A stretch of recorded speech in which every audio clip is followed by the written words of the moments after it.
अभिनंदन करते हुए आपको आमंत्रित करती हूँ। धन्यवाद। भारत माता की, भारत माता की, भारत माता की। सारे बुजुर्गों ने, भाई बहनों ने और नौजवान साथियों ने राम राम। सोनीपत की इस धरती से मैं देश के महान सपूत सर छोटू राम जी को प्रणाम करता हूं।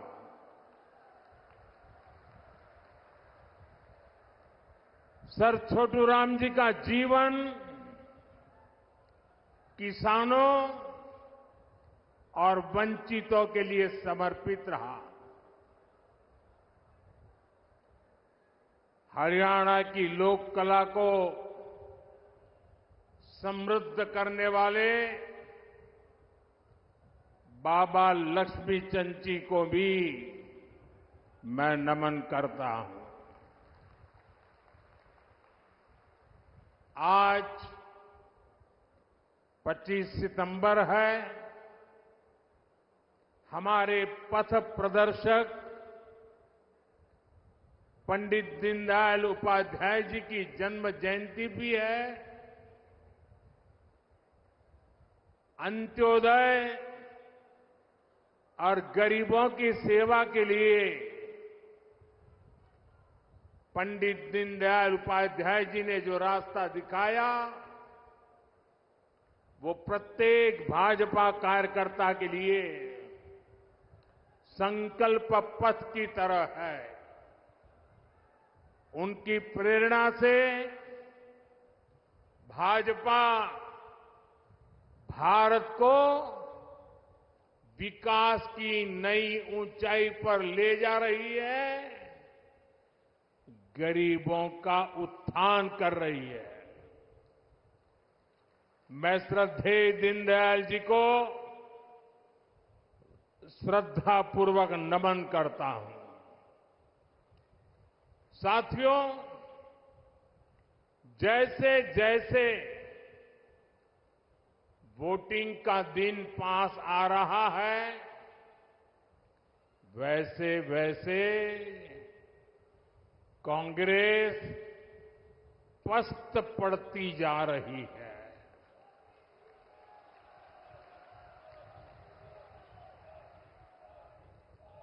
हरियाणा में भाजपा के लिए समर्थन बढ़ता ही जा रहा है।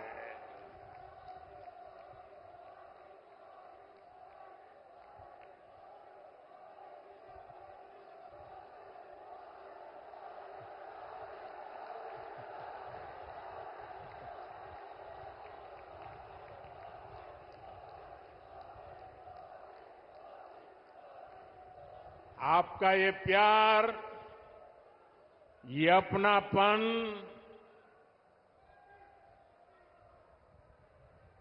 हरियाणा का ये प्यार तो मेरी जिंदगी की बहुत बड़ी अमानत है।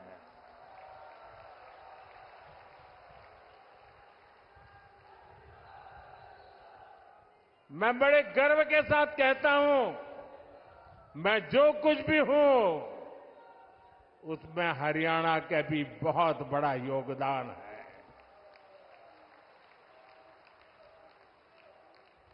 आज पूरा हरियाणा कह रहा है, फिर एक बार भाजपा सरकार, फिर एक बार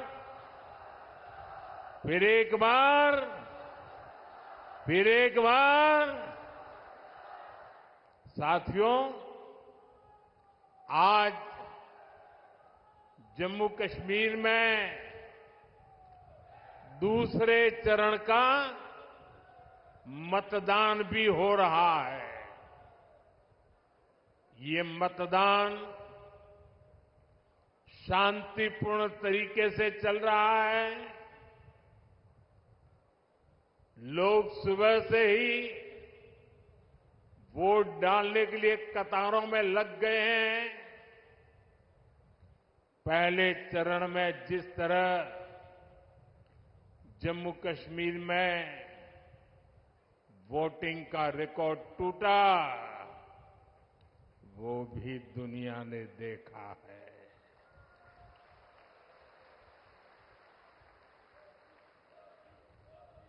मैं जम्मू कश्मीर के लोगों की सराहना करूंगा, उन्हें बधाई दूंगा कि वो लोकतंत्र के इस पर्व में उतने उत्साह से हिस्सा ले रहे हैं। साथियों, भाजपा सरकार में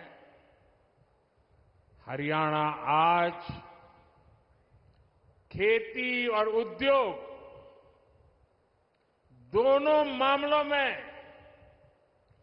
देश के टॉप राज्यों में अपनी जगह बना रहा है। जब औद्योगिकरण बढ़ता है तो इसका सबसे अधिक फायदा गरीब को, किसान को और दलित को होता है। बाबा साहब आंबेडकर, जिन्होंने बाबा साहब आंबेडकर को पढ़ा होगा, न पढ़ा हो तो पढ़ ले। बाबा साहब आंबेडकर मानते थे कि दलितों के सशक्तिकरण में उद्योगों की बड़ी भूमिका होती है। वो देखते थे कि गरीब के पास, दलितों के पास, वंचितों के पास पर्याप्त जमीन नहीं होती। वो जानते थे बहुत से गरीब साथी भूमिहीन होते थे, खेत मजदूरी में अपनी जिंदगी काटते थे। इसलिए बाबा साहब कहते थे कि जब फैक्ट्रियां लगती है तो दलितों, वंचितों को अवसर मिलता है। इसलिए बाबा साहब दलितों से टेक्निकल स्किल सीखने के लिए कहते थे। भाजपा की नीति निर्णयों में, भाजपा के विचारों में आपको बाबा साहब की यही सोच दिखाई देगी। दलित और वंचित समाज को उद्योगों में अवसर देकर ही सच्चा सशक्तिकरण संभव है। साथियों, आज हमारे भारत में एक और चुनौती है जिस पर सिर्फ और सिर्फ भाजपा ही बात करती है। हमारे देश में खेत का साइज भी लगातार कम हो रहा है। जैसे जैसे परिवार बढ़ता है,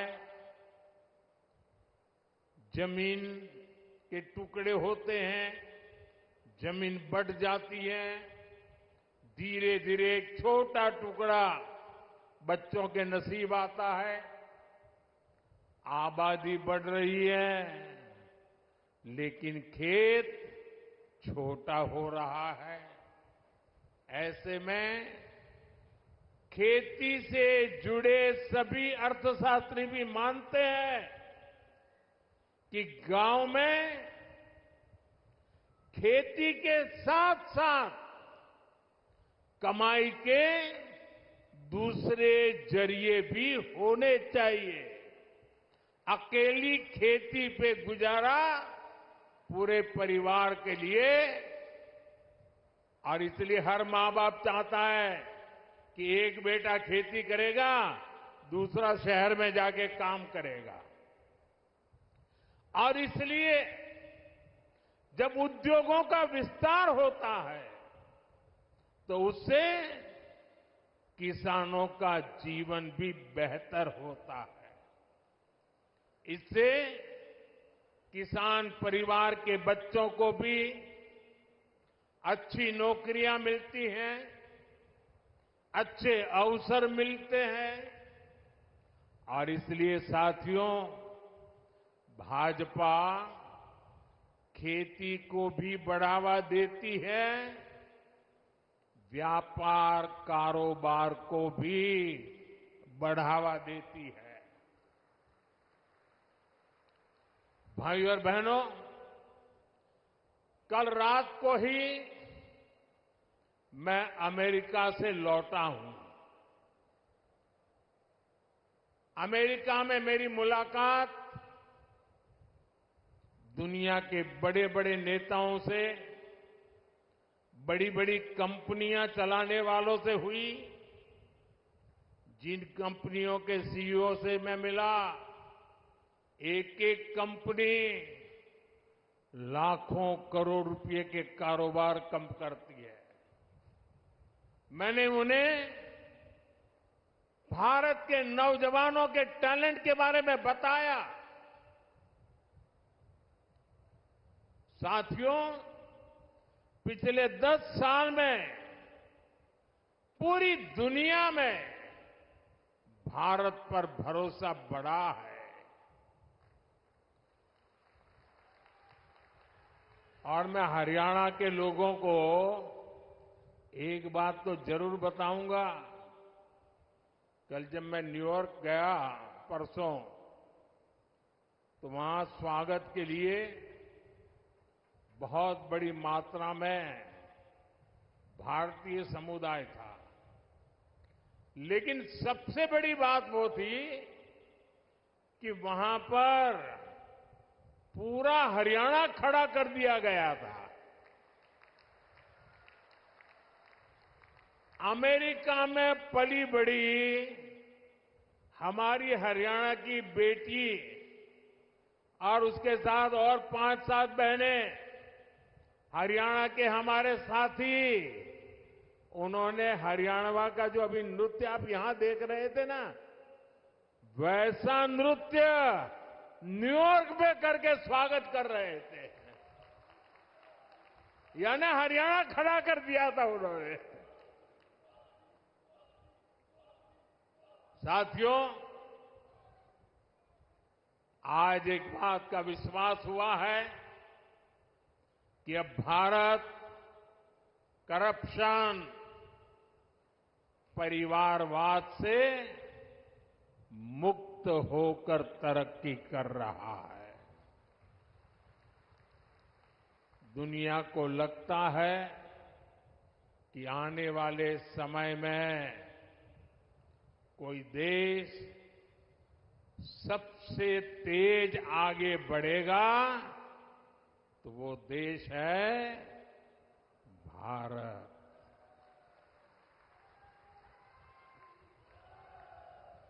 बेटे, आप बहुत बढ़िया चित्र बना के लाए हो, लेकिन ऐसे खड़े रहोगे तो थक जाओगे। आप मेरे लिए लाए हैं। चलिए, मैं मेरे एसपी जी को कहता हूं, वो आपसे वो फोटो ले लेंगे। पीछे अपना नाम पता लिख लेना, मैं आपको चिट्ठी लिखूंगा। अपना नाम पता पीछे लग देना।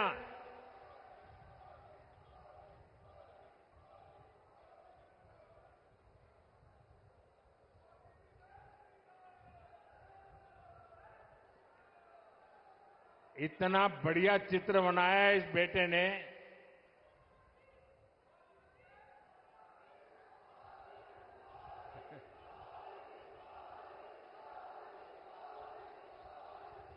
साथियों,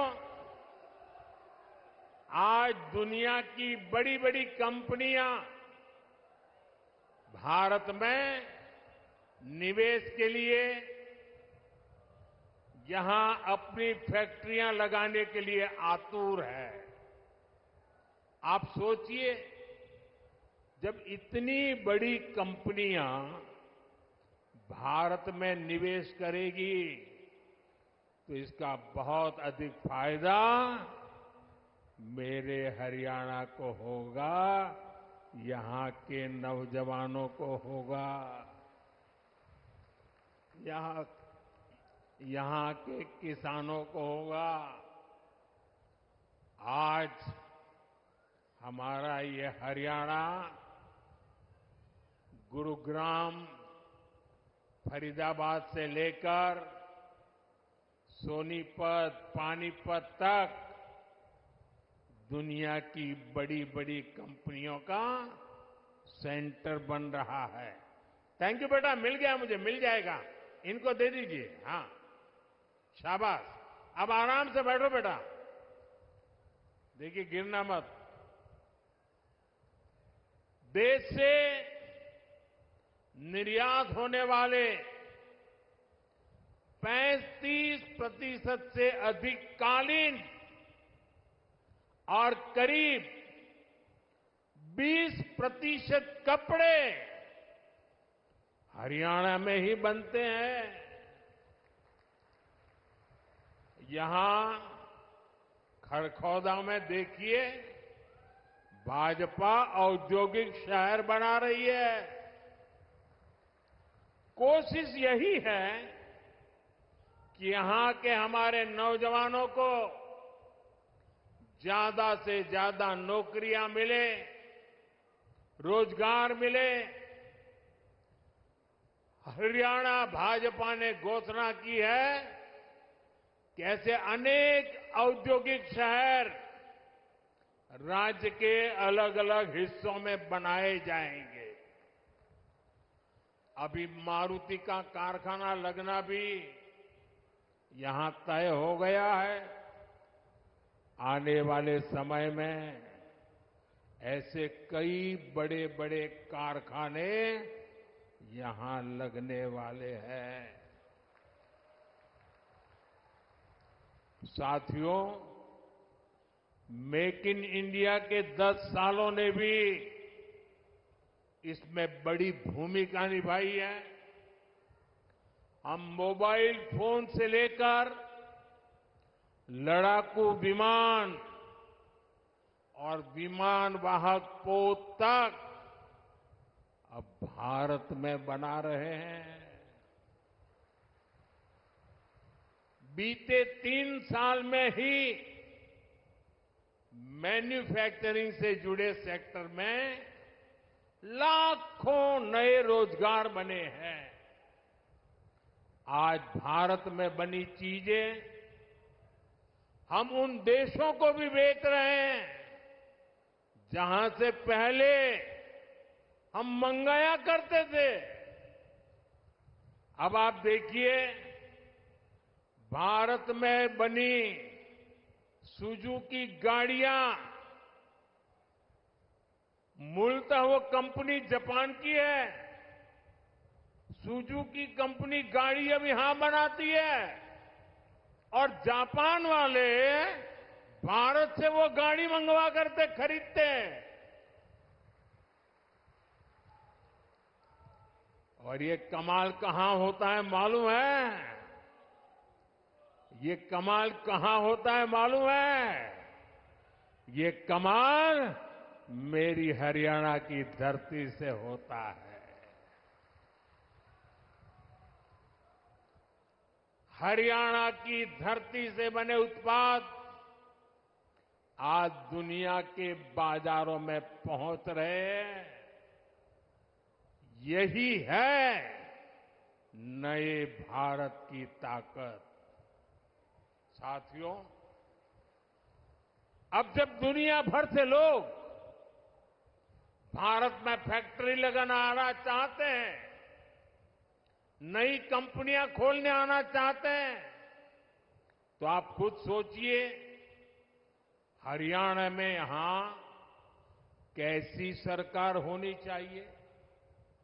हरियाणा में उद्योगों को बढ़ावा देने वाली भाजपा सरकार जरूरी है।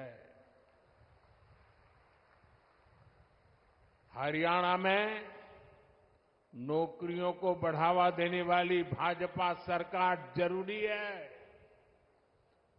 क्योंकि आप भी जानते हैं जहां भी केंद्र सरकार आई और कांग्रेस को मौका मिला, जहां जहां कांग्रेस ने पैर रखा, ये काम पक्का, करप्शन, करप्शन, करप्शन, भ्रष्टाचार, भ्रष्टाचार, भ्रष्टाचार, भाई भतीजावाद, भाई भतीजावाद, भाई भतीजावाद।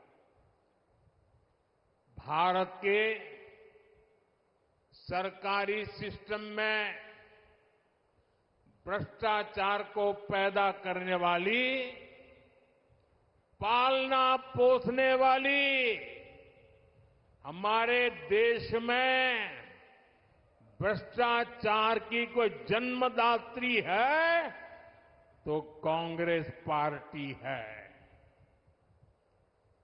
कांग्रेस का शाही परिवार देश का सबसे भ्रष्ट परिवार है, और जब हाईकमान भ्रष्टाचारी है तो नीचे फिर लूट का खुला लाइसेंस मिल ही जाता है।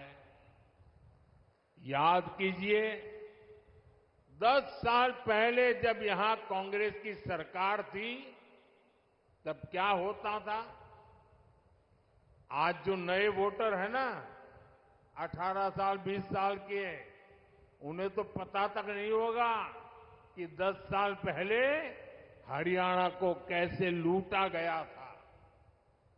तब हरियाणा में किसानों की जमीन को जम करके लूटा गया। कांग्रेस ने हरियाणा को दलालों और दामादों के हवाले कर दिया था।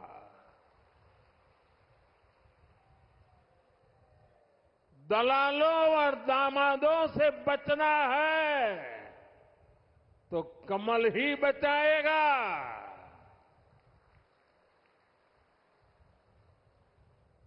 किस किस कांग्रेस नेता पर आरोप लगे हैं ये आप अच्छे से जानते हैं। हरियाणा में एक भी नौकरी ऐसी नहीं थी, ये 10 साल पहले की कथा है, एक भी नौकरी ऐसी नहीं थी जिसमें खर्ची और पर्ची न चलती हो। सरकारी ठेकों में जमकर भ्रष्टाचार होता था।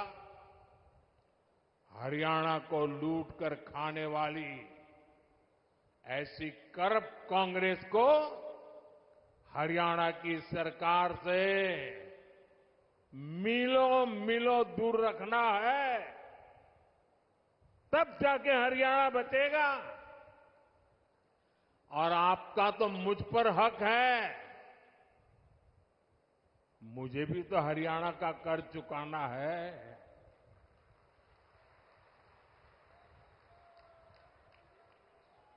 और मुझे खुशी है कि हरियाणा के लोग इतने समझदार हैं कि वो राज्य और केंद्र की ताकत क्या होती है, ये जितना हरियाणा के लोग समझते हैं ना, हिंदुस्तान में और कोई उतना नहीं समझता है जितना हरियाणा वाले समझते हैं।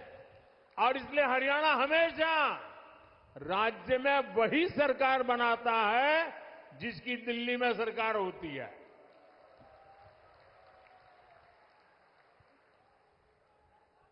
हरियाणा के लोगों की इसकी बराबर समझ है।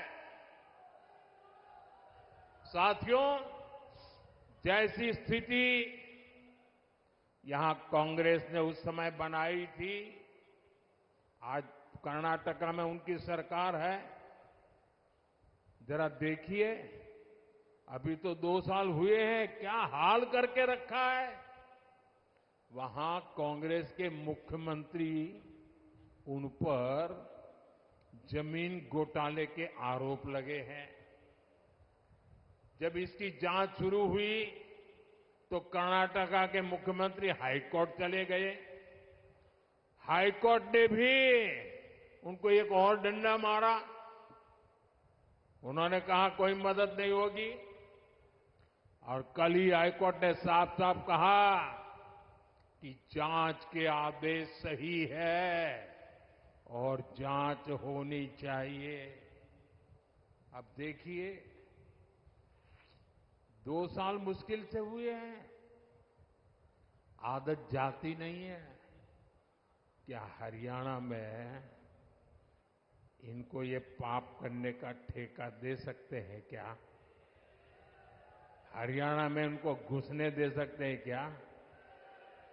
आप ये गलती मत करना, 10 साल बाहर रहे तो सुधर गए होंगे, ये सुधर सकते ही नहीं जी, ये कभी नहीं सुधर सकते।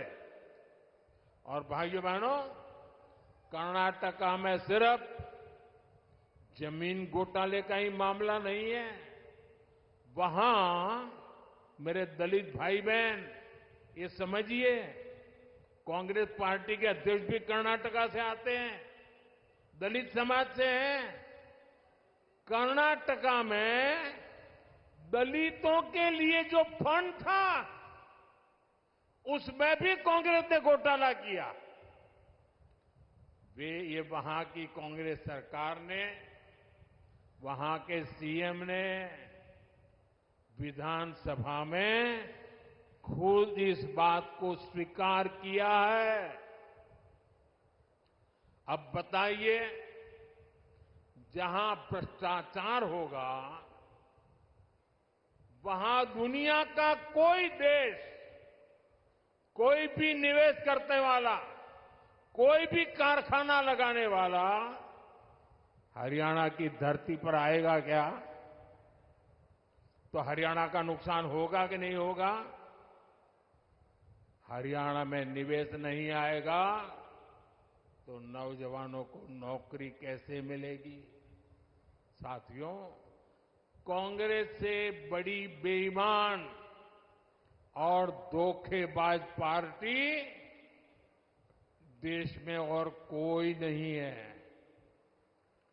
ये हरियाणा के किसानों के लिए बड़ी बड़ी घोषणाएं करते हैं, लेकिन जहां सत्ता में है, जरा आपके यहां आए तो उनको पूछो, भाई तुम यहां आकर के सारे सपने दिखा रहे हो, कर्नाटका में तुम्हारी सरकार है, वहां तो किसानों को लागू करो नहीं बोल रहे हो।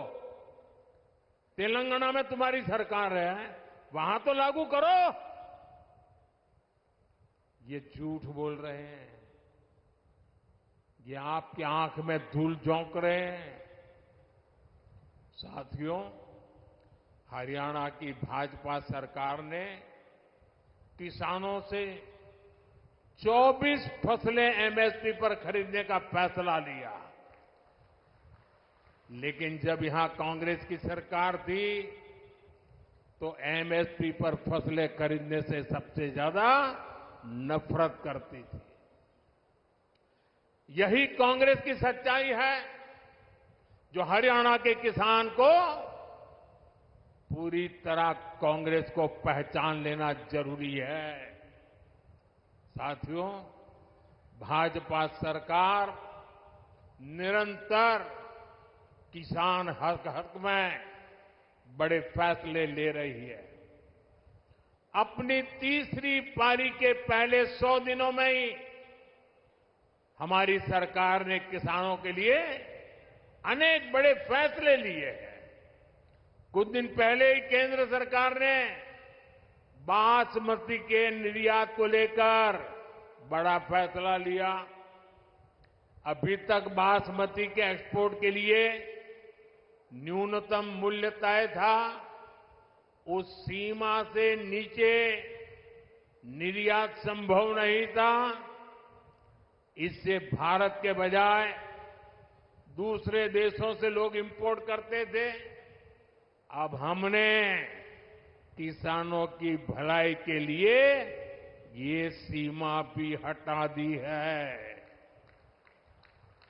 और इससे ज्यादा बासमती एक्सपोर्ट हो पाएगा।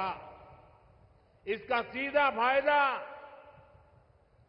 धान किसानों को होगा, उन्हें और ज्यादा पैसा मिलेगा। साथियों, हमने भारत के तिलहन किसानों के लिए भी बड़ा फैसला लिया है। विदेश से आयात होने वाले तेल पर हमने टैक्स बढ़ा दिया है। कोशिश यही है कि भारत के किसानों के तिलहन की ज्यादा से ज्यादा खरीद हो और तिलहन की खेती करने वाले किसानों को ज्यादा से ज्यादा उसका लाभ हो। तिलहन किसानों को भी इसका लाभ होगा। अब जैसे सूरजमुखी के आयात पर पहले टैक्स नहीं था, अब 20% टैक्स लगाया गया है। इससे हरियाणा के सूरजमुखी की पैदावार से जुड़े हमारे जो किसान भाई बहन हैं, उनको बेहतर दाम मिलेंगे। भाजपा ये सब इसलिए कर रही है ताकि हमारे किसान ज्यादा से ज्यादा तिलहन उगाएं और पैसे कमाएं। और भाजपा कांग्रेस की तरह कोरी घोषणाएं नहीं कर रही है, बल्कि जमीन पर बारीक से बारीक काम कर रही है। तभी हरियाणा के किसानों को भाजपा पर भरोसा होता है। साथियों, हरियाणा के किसान हो या युवा, उनका भविष्य भाजपा सरकार में ही सुरक्षित है। बीते 10 साल में हरियाणा में भाजपा की सरकार है। हमारी सरकार पर, हमारे मुख्यमंत्री पर भ्रष्टाचार के कोई आरोप नहीं लगे। यहां भाजपा सरकार ने सरकारी नौकरियों में खर्ची और पर्ची को बंद किया। 8 अक्टूबर के बाद भाजपा की नई सरकार एक बार फिर नौजवानों के लिए हजारों नए अवसर बनाएगी। यहां युवाओं को बहुत बड़ी संख्या में नए रोजगार मिलेंगे। साथियों, सोनीपत, पानीपत की ये पूरी बेल्ट अवसरों से भरी है। यहां पर हो रहे विकास कार्य इस पूरे क्षेत्र को आधुनिक पहचान दे रहे हैं। भाजपा सरकार ने सोनीपत तक मेट्रो के विस्तार को स्वीकृति दी है। आज जिस तरह इस क्षेत्र में भाजपा ने नए हाईवे बनवाए हैं, उस मामले में तो एक क्षेत्र सबसे कनेक्टेड इलाकों में से एक बन रहा है। साथियों, हरियाणा भारत की मेडल फैक्ट्री भी है। हाल में ओलंपिक्स और पैरालंपिक्स में भारत के शानदार प्रदर्शन में हरियाणा के खिलाड़ियों की बड़ी भूमिका रही है। अब भारत में हम 2036 में, 2036 में ओलंपिक कराने के लिए प्रयास कर रहे हैं। इसका फायदा हरियाणा के नौजवानों को होगा। यहां स्पोर्ट्स का नया इंफ्रास्ट्रक्चर बनेगा। गांव-गांव में नए खिलाड़ियों को अवसर मिलेगा। आप देखिए, देश की तीसरी स्पोर्ट्स यूनिवर्सिटी यहां भाजपा ने ही सोनीपत में बनवाई है। अब हरियाणा भाजपा ने घोषणा की है, हर जिले में अलग अलग ओलंपिक खेलों की नर्सरी बनाएंगे। हरियाणा की बेटियां, हरियाणा के बेटे दुनिया भर में जाकर मेडल लाए, उसमें भाजपा हर तरह से उनकी मदद कर रही है। साथियों, आपके पास तो हमारे साथी मोहनलाल बड़ौली जी के रूप में हरियाणा भाजपा का अध्यक्ष है, अरविंद शर्मा जी जैसे अनुभवी जनप्रतिनिधि है, जिनको इतने साल तक केंद्र में रहने का अनुभव है। इनके रहते यहां के विकास की गति और तेज होना तय है। साथियों, सोनीपत की ये धरती उन वीर जवानों की भी धरती है, जिन्होंने हिमालय की ऊंची चोटियों पर दिन रात मातृभूमि की रक्षा की है। हरियाणा की वीर माताओं की हजारों संतानें आज बॉर्डर पर है। यहां के अनेक संतानें हैं जिन्होंने जम्मू कश्मीर में हालात को सामान्य बनाने में मदद की है। वहां आतंक और अलगाव के जख्म हरियाणा के वीर बेटों ने अपने शरीर पर खाए हैं। अब मत भूलिए, कांग्रेस की कुनीति से निकले पत्थर हरियाणा की संतानों पर फेंके जाते थे। आज जब जम्मू कश्मीर में शांतिपूर्ण मतदान होता है तो सबसे अधिक खुशी हरियाणा की वीर माताओं को होती है। लेकिन कांग्रेस और इसके साथियों को जम्मू कश्मीर में शांति पसंद नहीं है। कांग्रेस जम्मू कश्मीर में फिर से धारा 370, आर्टिकल 370 वापस लाना चाहती है। कांग्रेस जम्मू कश्मीर में आतंक और अलगाव को फिर से हवा देना चाहती है। तुष्टीकरण के लिए कांग्रेस देश के दुश्मनों के एजेंडा को भारत में लागू करना चाहती है। ऐसी कांग्रेस को आप हरियाणा के लोग सबक सिखाएंगे, ये मुझे पूरा भरोसा है। आर्टिकल 370 को वापस लाना उन वीरों की कुर्बानी का अपमान होगा जिन्होंने जम्मू कश्मीर में आतंक के खिलाफ लड़ाई लड़ी है। साथियों, कांग्रेस ने दलितों, पिछड़ों और शोषितों के साथ भी धोखा किया है। आजकल कांग्रेस के भीतर यहां जो सिर फुटोवल हो रही है, ये पुराने पाकों का ही परिणाम है। याद कीजिए, 2014 से पहले जब यहां कांग्रेस का राज था, जब हुड्डा जी यहां सीएम हुआ करते थे, तब ऐसा कोई साल नहीं था जब दलितों के साथ अन्याय नहीं होता था।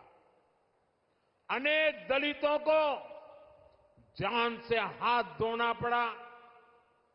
दलित परिवारों की बहु बेटियों पर अत्याचार होते थे।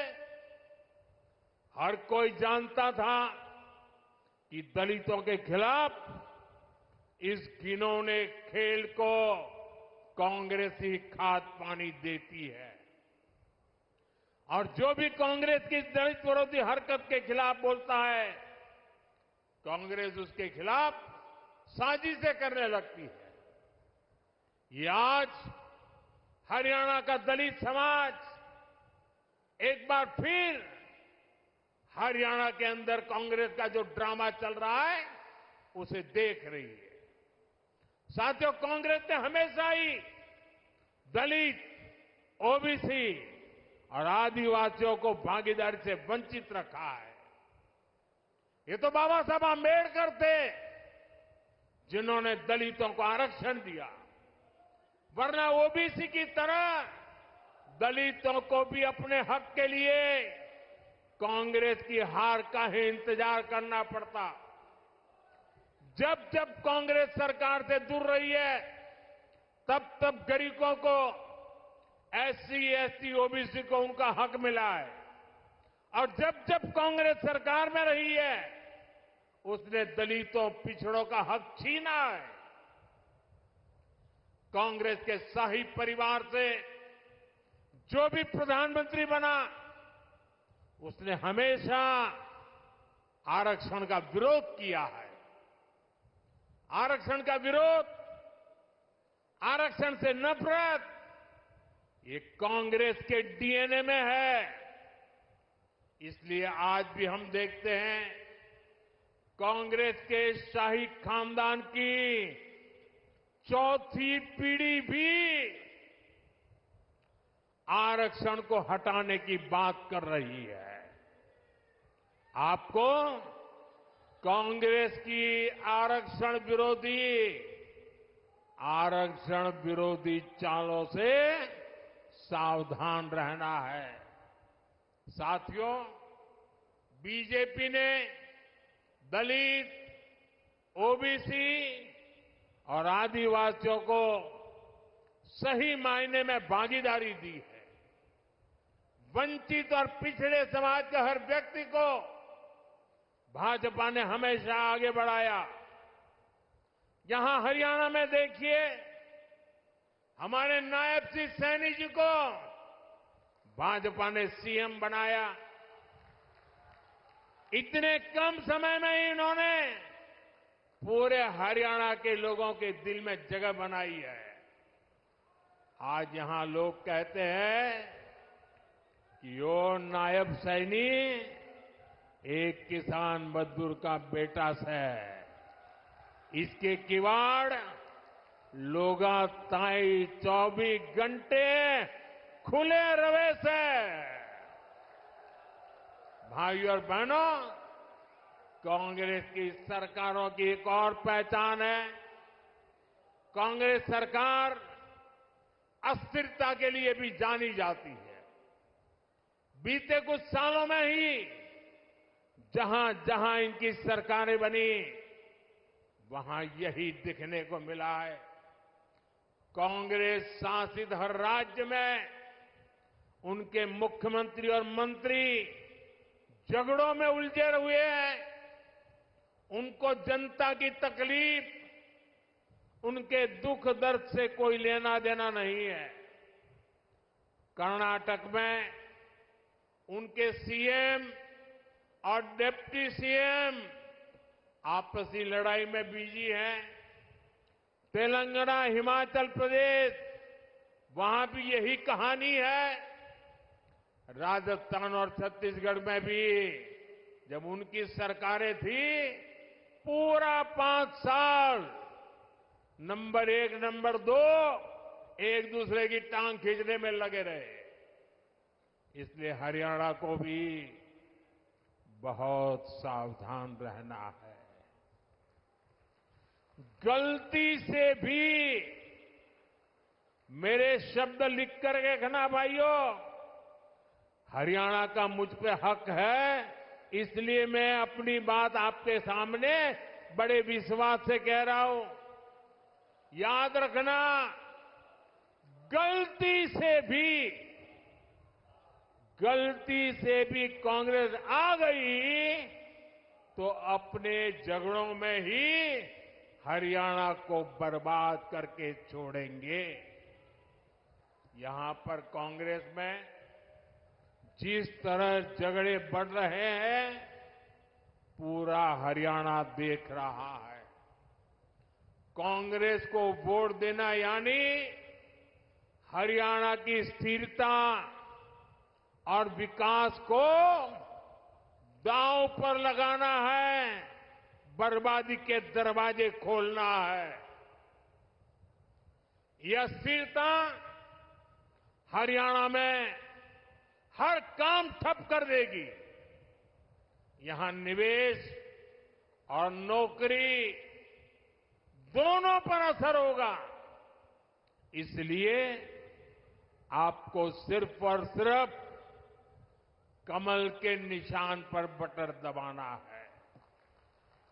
साथियों, इस भूमि ने भगत फूल सिंह जैसे महापुरुष देश को दिए हैं, जिन्होंने तब बेटियों की शिक्षा को अपना मिशन बनाया जब बेटियों को पढ़ाना असंभव था।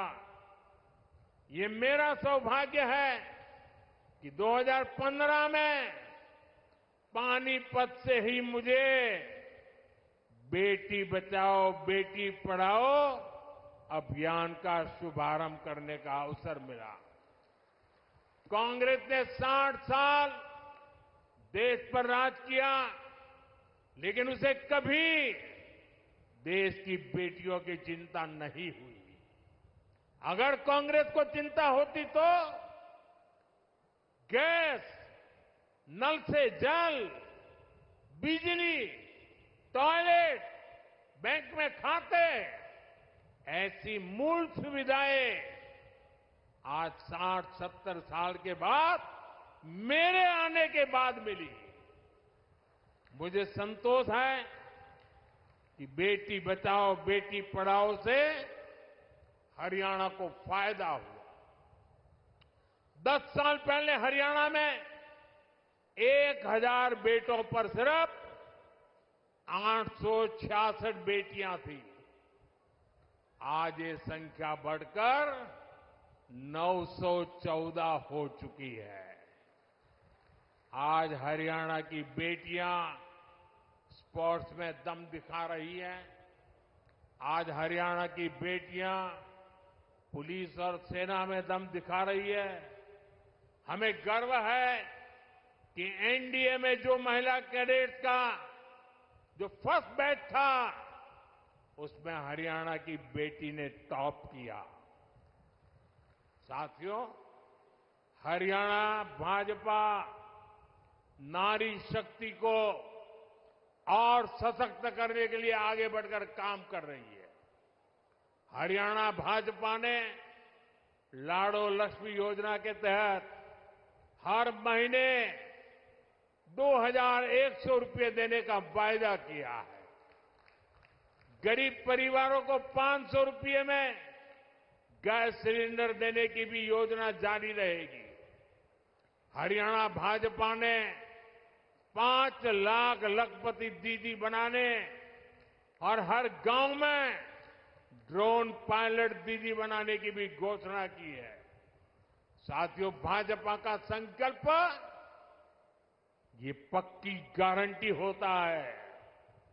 भाजपा जो कहती है वो करके दिखाती है। हरियाणा में भी हर वायदे तेजी से जमीन पर उतर के रहेंगे, आपके घर तक पहुंचेंगे। इसलिए 5 अक्टूबर को हमारे इन सभी उम्मीदवारों को भारी मतों से विजयी बनाना है।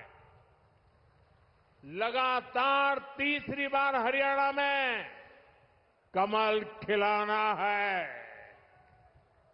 एक बार फिर इतनी बड़ी संख्या में हमें आशीर्वाद देने के लिए आप आए, मैं आपका बहुत बहुत आभारी हूं। दोनों हाथ ऊपर करके पूरी ताकत से मेरे साथ बोलिए, भारत माता की, भारत माता की, भारत माता की। बहुत बहुत धन्यवाद।